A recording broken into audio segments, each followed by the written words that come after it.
आ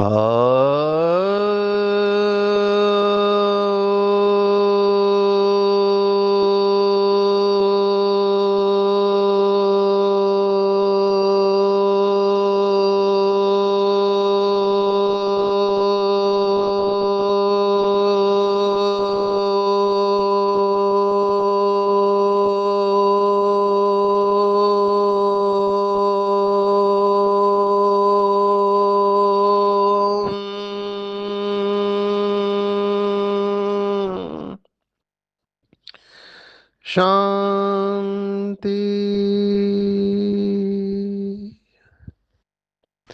आज 23 दिसंबर 2025 भारत में मंगलवार है।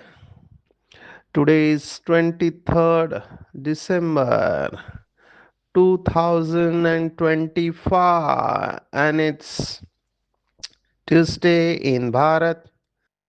आज की मुरली का जादुई रहस्य स्वयं को प्रेरणा देने के लिए magical secrets of today's murli for motivating the self.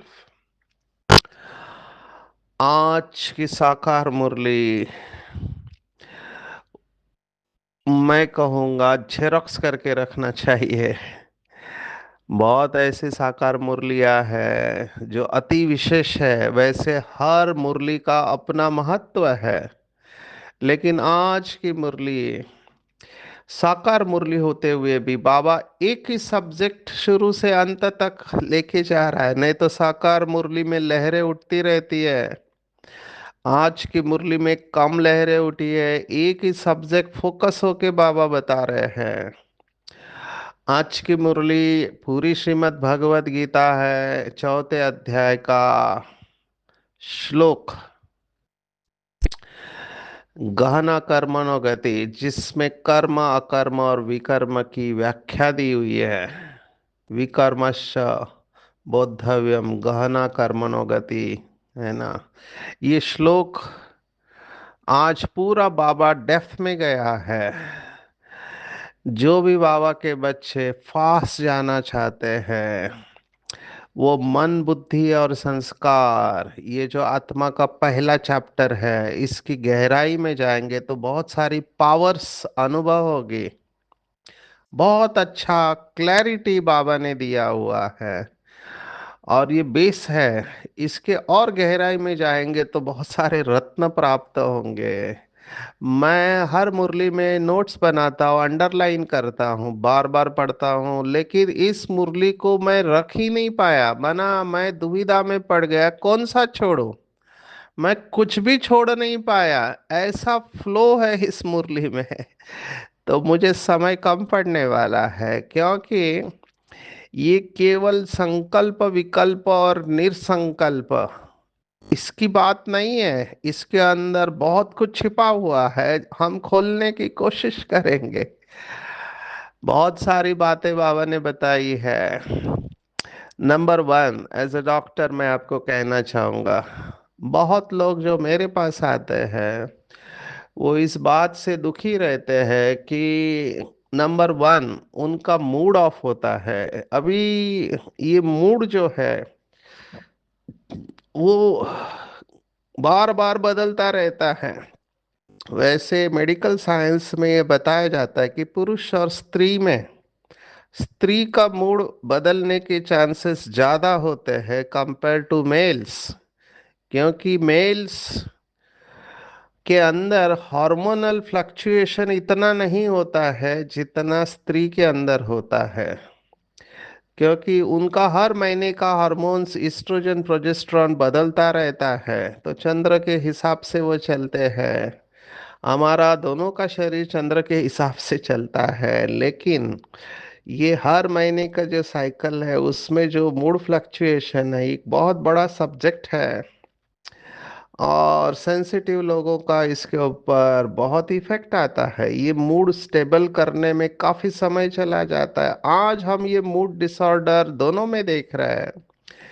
जैसे मेल्स में हार्ट अटैक ज्यादा आते हैं, फीमेल्स में हार्ट अटैक कम आते हैं, क्योंकि उनके हार्मोन्स उनको हार्ट अटैक से बचाते हैं, apart from other mechanisms which they have. इसके व्यतिरिक्त तो उनके अंदर कुछ ऐसे मैकेनिज्म होते हैं जिससे वो बचे रहते हैं। लेकिन बहनों में, माताओं में, स्त्री के अंदर जो भावनाएं होती है, वो भावनाओं को अगर वो नियंत्रण में नहीं रखे, रेगुलेट नहीं करे, तो उनको मन के अंदर बहुत तकलीफ होती है।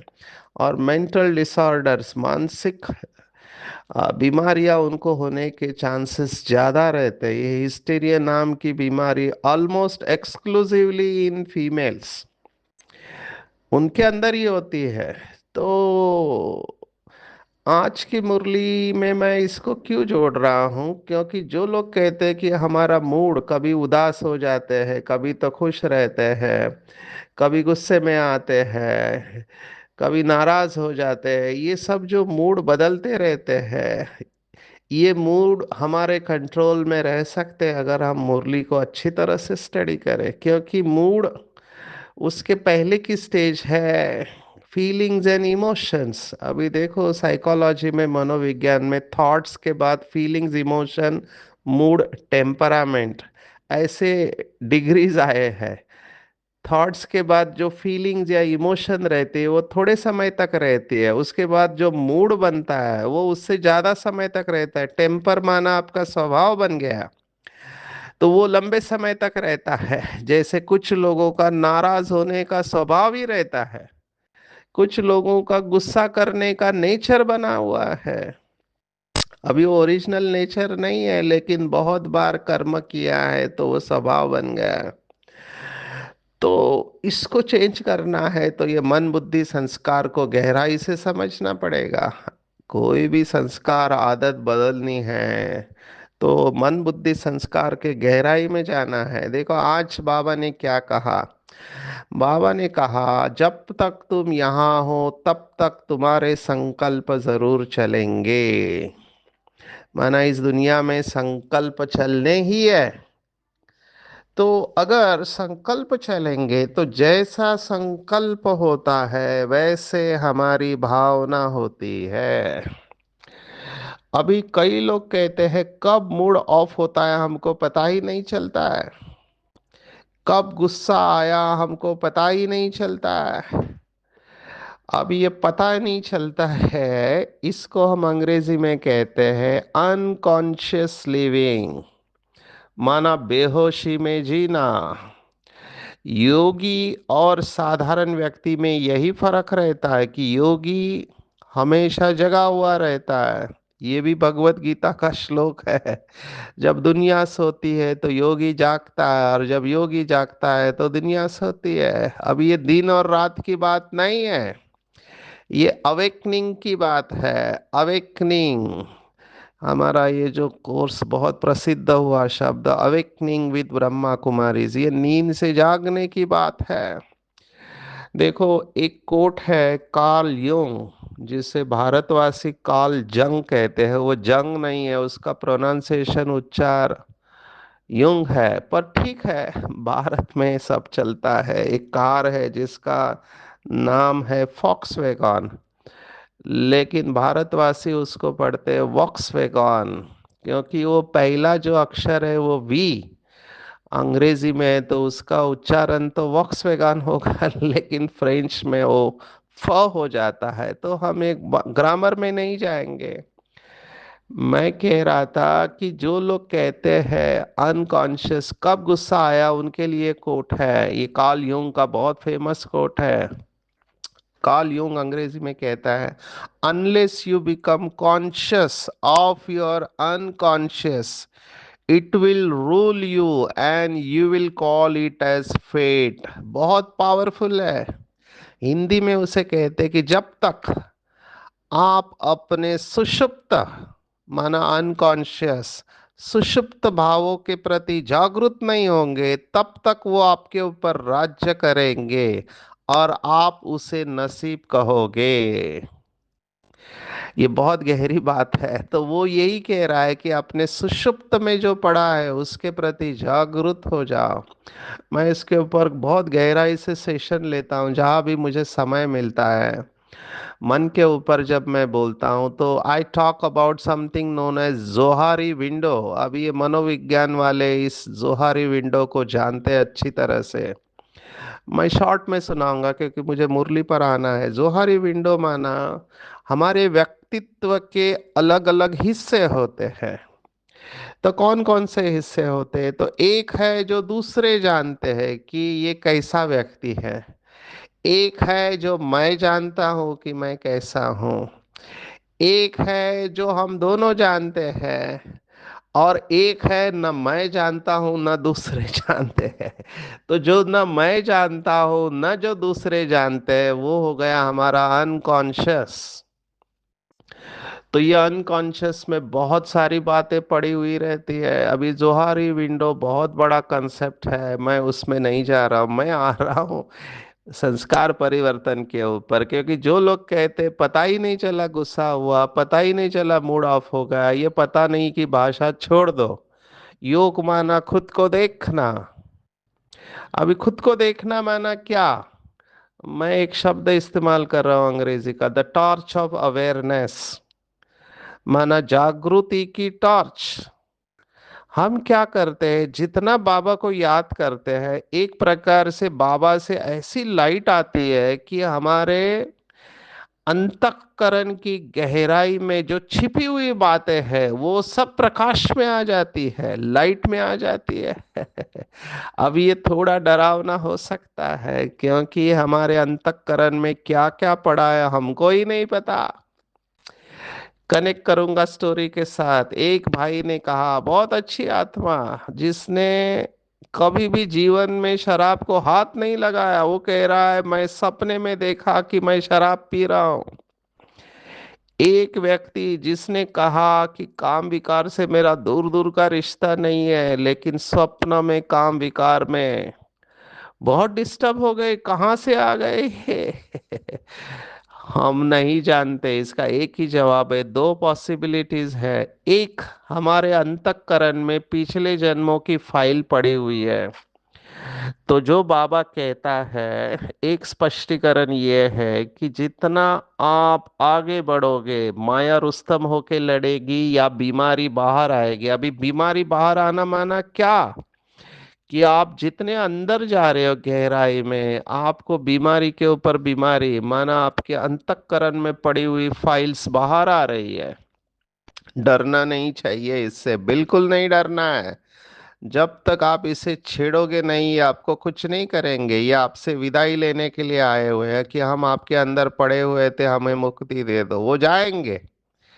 तो बिल्कुल इसका पोस्टमार्टम नहीं करना चाहिए, क्यों आया, ऐसे कैसे, मैंने तो कभी ऐसा कुछ किया नहीं, मेरे को ये विचार नहीं। जितना आप इसका एनालिसिस करेंगे, विश्लेषण करेंगे, आप एक राक्षस को एनर्जी दे रहे हैं, वो राक्षस बढ़ेगा, आपको खत्म कर देगा। साक्षी हो जाओ। बहुत सारी तपस्वियों ने ये बताया। दूसरा स्पष्टीकरण समझो, कोई बहुत पवित्र आत्मा है लेकिन अगर उसके विकारी संकल्प चलते हैं, उसके तरफ से कुछ नहीं हुआ है लेकिन उसको आ रहा है, तो ये किसी की निगेटिव एनर्जी आपके तरफ आ रही है। ये प्रयोग इस समय हो रहा है। अभी इसी के लिए योग शास्त्र में एक प्रयोग दिया गया है खास बहनों के लिए। इसको ध्यान में रखना, भाई भी इसमें फंस सकते हैं कि अपने चारों तरफ एक सुरक्षा कवच निर्माण करना चाहिए, क्योंकि लोगों की दृष्टि आपके तरफ किस भाव से जा रही है आपको नहीं पता है। अभी मुझे कुछ लोगों ने जब कंप्लेंट किया इसके बारे में, तो मैंने सोचा, हमारा पहला विचार है कि ये व्यक्ति मानसिक बीमारी से प्रताड़ित है, क्योंकि उस व्यक्ति ने जो आरोप लगाया वो बहुत बड़े बाबा के योगी बच्चे के ऊपर लगाया।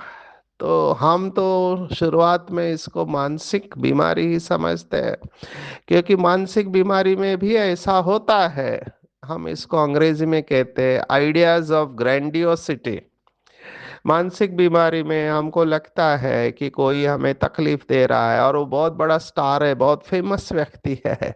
कुछ ऐसा ही था, तो शुरुआत में तो हमने इग्नोर किया, लेकिन बाद में बहुत लोगों का जब आया, तब मैं सोचने लगा कि ये क्यों हो रहा होगा। अभी जो व्यक्ति सूक्ष्म में जो भी कर रहा है, अभी उसे भी शायद पता न हो कि उसके द्वारा ये हो रहा है, क्योंकि हमारे अंदर जितना हम जाते हैं, बहुत कुछ होता है सूक्ष्म में। तो बाबा ने इसके ऊपर तो प्रकाश नहीं डाला है, लेकिन लौकिक में बहुत सारे लोग इसके ऊपर बात करते हैं। इसको एस्ट्रल एस्ट्रल ट्रैवल कहते हैं, माना सूक्ष्म शरीर के द्वारा ये सब कर्म करते हैं लोग। तो तीन प्रकार की आत्माएं हैं, सात्विक, राजसी और तामसी। तो ऐसे कर्म करने वाले तामसी आत्माएं हैं।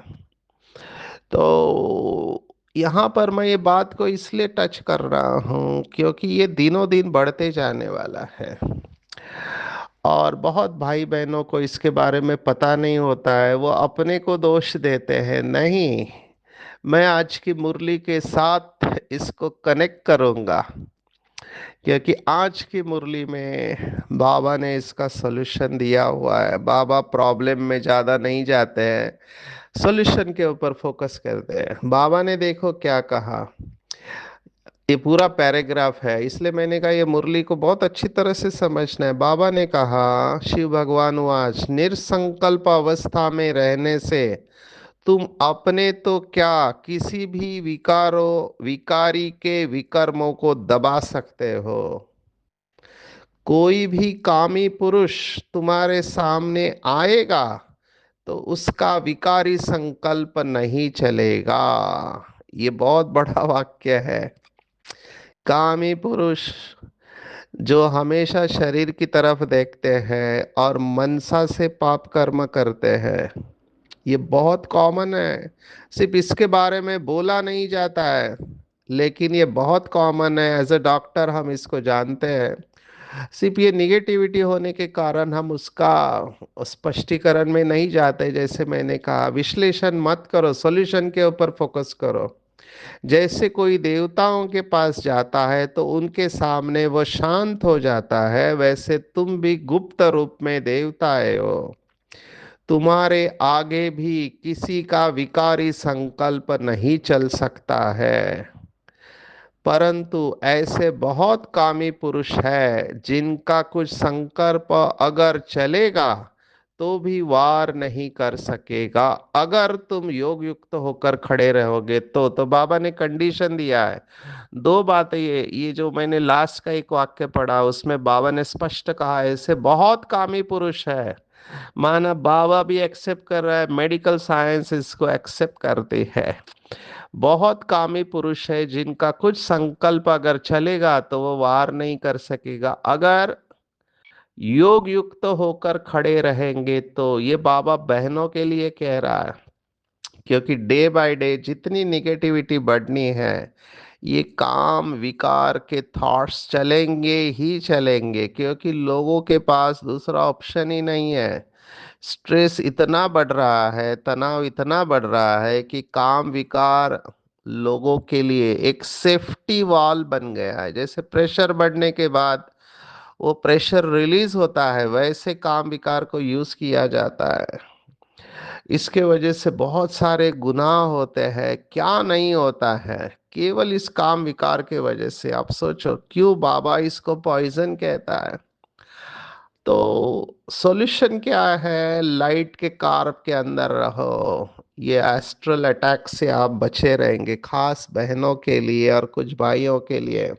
एस्ट्रल अटैक माना सूक्ष्म शरीर के द्वारा वार होगा, और ये खास करके इनका टाइमिंग होता है रात के समय में, है ना। दिन में भी हो सकता है, लेकिन रात का समय विशेष होता है, क्योंकि उस समय उनको पता है कि ये व्यक्ति सोया हुआ है, इसका कंट्रोल नहीं होता है। क्योंकि नींद में अगर आप अनकॉन्शियस हो गए तो आप नींद में वल्नरेबल होते हैं, और इन लोगों के पास ऐसी विद्या है कि इस समय ही ये लोग रात को अपना काम करते हैं। इसलिए बाबा का जो नियम है, रात को सोने से पहले बाबा की याद में सोना, बाबा को चाट देकर सोना या बाबा की गोद में सो जाना, ये बहुत परफेक्ट है मेरे हिसाब से। आप इसके ऊपर चिंतन करना। मैं आता हूं फिर से। संकल्प विकल्प निरसंकल्प। तो पहला बताया कि इस दुनिया में अमन, जो लोग कहते हैं कि अमन हो जाए अवस्था, ये पॉसिबल नहीं है। अमन माना कोई संकल्प ही नहीं चले, ये हमारी बहनें सुनाती है भाषण में। बाबा ने कहा संकल्प जरूर चलेंगे, क्योंकि उसके बिगैर एक क्षण भी नहीं रह सकते हैं। तो ये संकल्प यहाँ भी चलेंगे, सतयुग में भी चलेंगे, अज्ञान काल में भी चलते हैं, परंतु ज्ञान में आने से संकल्प संकल्प नहीं। क्योंकि तुम ईश्वरीय सेवा अर्थ निमित्त बने हो, तो जो यज्ञ अर्थ संकल्प चलता है वह संकल्प नहीं, वह निरसंकल्प हो जाता है। बहुत बड़ी बात शिव बाबा कह रहे हैं। यज्ञ के प्रति आप जो भी संकल्प करते, वो निरसंकल्प की कैटेगरी में जा रहा है। इसको डबल ट्रिपल अंडरलाइन करना। हैविंग सेड दिस, मैं इसके और आगे जाऊंगा। ये पहले की मुरली है। उसके बाद में बाबा ने दादी के बारे में कहा था, इसलिए मुझे याद रह गया। बाबा ने कहा बड़ी दादी को, माना प्रकाशमणि दादी को, सेवा के इतने संकल्प चलते हैं कि नींद नहीं आती है, नींद फिट जाती है। यही अवस्था कुछ ब्रह्मा बाबा की भी थी। तो ये लोग, ये संकल्प सेवा के लिए इन्होंने किया, लेकिन फिर भी ये कर्मातीत अवस्था को प्राप्त किए। कैसे? ऑर्डिनरी स्टेज में आप देखो कि आप जब बहुत संकल्प कर रहे हो, वैसे ही कि आप एक्सीलरेटर दबा रहे हो, ब्रेक ही नहीं लग रहा है। मेरे पास बहुत बाबा के बच्चे हैं, भाई बहन है, जिसको रात को नींद नहीं आती, क्योंकि उनके संकल्प चलते रहते हैं। अभी उनको केवल इतना करना है कि वही संकल्पों को ईश्वरीय सेवा में परिवर्तित करना है, तो बाबा के डेफिनेशन के हिसाब से वो निर्व्यर्थ संकल्प हो जाएंगे। नींद का और इसका बहुत गहरा कनेक्शन है। संकल्प से लाइट आती है, जहाँ लाइट है वहाँ नींद कैसे आएगी? लेकिन मैं इसमें यही कहूँगा, इतना जरूर ध्यान में रखे कि आपको छोड़ना पड़ेगा कभी ना कभी तो। क्यों छोड़ना जब पड़ेगा, मैं ये कह रहा हूं, तो मेरा भाव ये है कि टू मच किसी थॉट में अटैच नहीं रहना। बाबा को सुना के हल्के हो जाओ, ये कुछ लोगों से होता नहीं है। वो बहुत अटैचमेंट में जी रहे हैं, इसलिए दुखी होते हैं। सब चीजों को कंट्रोल करना चाहते हैं, वो बहुत दुखी होंगे। देखो, दृढ़ संकल्प और अटैचमेंट में फर्क है। ये दोनों अलग अलग बातें हैं। संकल्प की संपूर्ण स्टेज है दृढ़ संकल्प। दृढ़ संकल्प और अटैचमेंट में बहुत फर्क है। अटैचमेंट में आप दुखी होंगे, दृढ़ संकल्प में दुखी नहीं होंगे। तो कई लोग मुझे कहते हैं मैंने एक बार संकल्प किया तो फिर मैं छोड़ता नहीं हूँ। अभी वो क्या बताना चाहते हैं और क्यों बोल रहे हैं ये? अगर आपके अंदर दृढ़ संकल्प की शक्ति है तो आप निश्चिंत रहोगे, ना कि चिंता का स्वभाव होगा। इसके ऊपर और चिंतन करेंगे। बाबा ने कहा कलयुगी संसार और मित्र संबंधियों के प्रति जो संकल्प चलते वो विकल्प कहे जाते हैं, जिससे विकर्म बनते हैं, और विकर्मों से दुख प्राप्त होता है। तो ये दोनों कैटेगोरिकली दोनों अलग है, यज्ञ के प्रति, इस ईश्वरीय सेवा के प्रति, और कलयुगी संसार और कलयुगी मित्र संबंधी दोनों के प्रति संकल्प। दोनों को बाबा ने अलग किया हुआ है। आप इसके ऊपर चिंतन करेंगे। देखो, बाबा यहाँ बैठा है तुम बच्चों को संभालने अर्थ, उसकी सर्विस करने अर्थ माँ बाप का संकल्प जरूर चलता है, परंतु यह संकल्प संकल्प नहीं, इससे विकर्म नहीं बनता। लेकिन किसी विकारी संबंध प्रति संकल्प चलता है तो उसका विकर्म अवश्य बनता है। तो हमारा संबंध विकारी नहीं है, हम ईश्वरीय संतान है, आपस में भाई बहन है। तो सेवा अर्थ अगर हम संकल्प करते हैं तो विकल्प या व्यर्थ में नहीं आता है।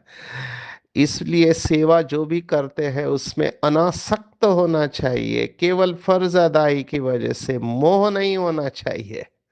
तो मित्र संबंधियों की सेवा करने का तरीका बाबा ने कहा कि उन्हें ज्ञान दो, लेकिन न्यारे प्यारे होते हुए, वहां पर अटैचमेंट नहीं, शुभ भावना रखना है। शुभ भावना में आप डिटैच रहते हैं। देखो जो लौकिक वाले उदाहरण देते हैं वो माई और दाई का देते। दाई माना जो बच्चे को संभालने वाली, अभी माँ का बच्चे में अटैचमेंट होता है, दाई का नहीं होता है। दाई उसको नहलाएगी, खिलाएगी, सब कुछ करेगी, लेकिन डिटैच हो जाएगी। लेकिन माँ जब करेगी वो अटैचमेंट के साथ करेगी। तो हमको दाई की तरह मना ट्रस्टी होके चलना है। अगर देह अभिमान में से कोई भी एक विकार रहा, बाबा ने कहा हर एक जानते हैं मेरे अंदर कौन सा विकार है, तो सजाए खाएंगे।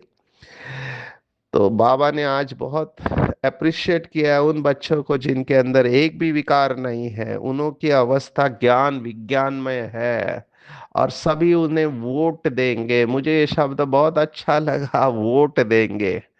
जिसमें कुछ खामी होगो उनको भी सभी वही वोट देंगे, है ना, कि ये ऐसा है, ये ऐसा है। निश्चय करना है कि इससे हम मुक्त रहे, माना विकार से। जिसमें विकार है वो सर्विस कर नहीं सकते, जो विकार प्रूफ है वो सर्विस कर औरों को आप समान बना सकेंगे। इसलिए विकारों पर पूर्ण जीत चाहिए, निर्विकल्प अवस्था चाहिए। तो इसके ऊपर चिंतन करना। इसलिए मुझे मुझे बहुत समय लग रहा है, ये मुरली छोटी पड़ रही है मेरे को समझाने में। ऐसे लगता है पार्ट टू भी मैं इसका ले लूं, लेकिन मैं रोकना चाहूंगा अपने आप को। बाबा ने कहा सुख दुख से न्यारा हो जाएंगे तो तुम परम धाम जाओगे। वहां पर को कर्म अकर्म दोनों से परे अकर्मी अवस्था रहती है। सारी दुनिया को शुद्ध बनाने के लिए तुम जो संकल्प करते हो उससे सतयुग बनेगा। सतयुग में भी शुद्ध संकल्प चलते हैं, लेकिन वहां पर कोई कर्म बंधन नहीं है, कर्म संबंध है। अभी ये सब शब्द है, हमने बहुत बार देखे। इसके ऊपर चिंतन करेंगे, सावधानी रखनी है, और जो बताया उसका अभ्यास करना है। धीरे धीरे जितना हम गहराई में जाएंगे हमको ये क्लैरिटी या स्पष्टता आते जाती है। कोई कोई स्टूडेंट बहुत अच्छे होशियार होते, दूसरों को भी पढ़ाते, उसमें माता गुरु तो होश मशहूर है। माना माता को प्रथम गुरु कहा गया है। सबसे पहली माता जगदम्बा है, उसकी बहुत महिमा है। ये भी कि नई पॉइंट है, बंगाल में काली, दुर्गा, सरस्वती, लक्ष्मी, इन चार देवियों की बहुत पूजा करते हैं। उनका ऑक्यूपेशन, अभी लक्ष्मी का पति नारायण है, लेकिन काली का पति कौन है? चार माताएं हैं तो चार पति होने चाहिए, तो काली का पति नहीं पता है। बाबा ने कहा ये भी चिंतन की बात है। आगे चलते हैं, आज का वरदान के ऊपर मैं आऊंगा, क्योंकि ये पॉइंट बहुत गहरी है कि सन्यासी जंगल में चले जाते हैं। ये भी पॉइंट है, आप उसके ऊपर चिंतन करेंगे। बाबा ने कहा गृहस्थी को महात्मा कहना बेकायदे है। तुमको तो परमात्मा ने आकर सन्यास कराया है। सन्यास सुख के लिए करते हैं, महात्मा कभी दुखी नहीं होते हैं। राजा ये भी सन्यास करते। फिर गोपी चंद राजा की बात आई है। वरदान है विकार रूपी सांप को भी शैया बनाने वाले, विष्णु के समान विजयी निश्चिंत भव। अब ये विकार हमारे दुश्मन नहीं है। बाबा ने कहा विकार को शैया बना दो, विष्णु का जो चित्र है। तो ये सहज योगी जीवन का यादगार है। सहज योग द्वारा सांप भी अधीन हो जाते हैं विकार के सांप पर। ऐसी आत्माएं सदा हर्षित और निश्चिंत रहती है। बालक और मौलिकपन का बैलेंस से प्रैक्टिकल में आएंगे तो विजयी बन जाएंगे, डिस्टर्ब नहीं होंगे। कर्मातीत की पॉइंट है, जैसे कर्मेंद्रियों को जब चाहे तब इशारा से चलाते हो, ऐसे ही कर्मेंद्रिय जीत बन फिर प्रकृति जीत भी बन जाएंगे और विश्व राज्य अधिकारी बनेंगे। तो जैसे हाथ ऊपर करना नीचे करना हमारे हाथ में, हाथ हमारे ऑर्डर को फॉलो करता है, ऐसे आंखें, ऐसे ही मन भी, बुद्धि भी, संस्कार भी, ये सब हमारे कंट्रोल में है। जब हम मालिक स्टेज में रहकर ऑर्डर करेंगे तब राज्य अधिकारियों का स्वागत होगा और तब कर्मातीत बन पाएंगे। तो विशेष आज की मुरली में मैं कहूंगा, कोई भी बात अगर उल्टा कर्म होता है, छिपाना नहीं है। बाप दादा से कोई भी बात नहीं छुपानी, अगर गलती हो भी जाती है बाबा से माफी मांग लेनी है। एवर हैप्पी गॉड के हम बच्चे हैं, इसलिए अपार खुशी में रहना है। स्टूडेंट शूज फादर, जो पढ़ा है दूसरों को पढ़ाना है। संकल्प अगर सेवा के बारे में चलते हैं तो उसे निर्व्यर्थ संकल्प कहेंगे, शुद्ध संकल्प कहेंगे, व्यर्थ नहीं। लेकिन मित्र संबंधियों आदि के प्रति संकल्प चलते हैं तो फिर वो विकारी, तो अगर उनकी सेवा भी करनी है तो उसमें अटैचमेंट नहीं रखना है, मोह की रग नहीं जानी चाहिए। नहीं तो फिर बंधन उत्पन्न होगा, देही अभिमानी बनने का पुरुषार्थ करना है। और विकारों रूपी सांप को भी शैया बनाना है। सहज योग के अभ्यास से विकार रूपी सांप भी अधीन हो जाएंगे। बालक और मालिकपन के बैलेंस से प्लान को प्रैक्टिकल में लाना है। और हर कर्मेंद्रिया, स्थूल और सूक्ष्म मन बुद्धि संस्कार मालिक बनकर उनको कंट्रोल में रखेंगे तो कर्मातीत बन जाएंगे। अच्छा, ओम शांति।